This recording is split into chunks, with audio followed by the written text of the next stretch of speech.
the additions to the conversation can be that we're looking at both economic policy measures, but we also need to look at the broader political economy question here.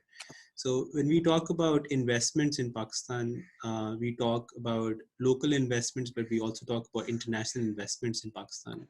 Because as any third world country, we are a resource strapped country, and for unleashing the potential, there has to be foreign investment. So one of my points would be to as the political landscape in the world reshapes itself. I think there's no doubt that the power shift from the west to the east, the China and the U.S. rivalry, the greater sort of political alignment with America, India, and China, Pakistan, Russia realignment. I think in the previous decades, one of the mistakes that Pakistan has done is not to do the realignment in a correct way. As we talk about more micro level issues, we need to also think about the macro political economy of the question of this issue. I think it is also quite crucial to look at the power distribution within the country.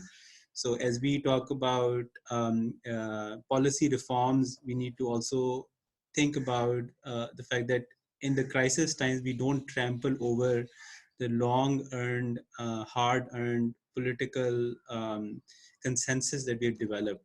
Because reforms are only good as to the extent of the implementation that happens through them. So, and without institutions, the implementation is going to be very stopgap. That's a 70-year lesson in Pakistan, that policies have been fairly robust, but the implementation has lagged. We've had bursts of growth and then tumbling down.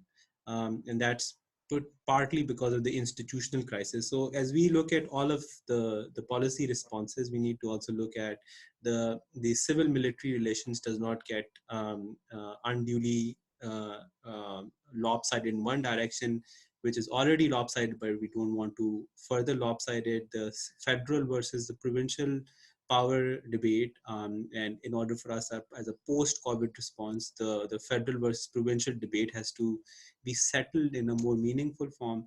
The local versus the provincial debate, so the COVID response has to be at the local government level as well. And then the third, it is to some extent regulatory reform, but it is also a larger question of what is the role of the state in Pakistan. The one of the largest challenges in terms of regulatory reform is to let the businesses, let the communities, let individuals be able to prosper on their own, with the government being a helping hand. If we were to do what we have done before in a more pronounced way, that's not going to help. As Hassan was saying, this is a very unprecedented crisis, and one of the fixes that we really need to do is to let the state get out of many businesses, many legal structures, and let the society's potential unleash itself. Without doing that, we would be regurgitating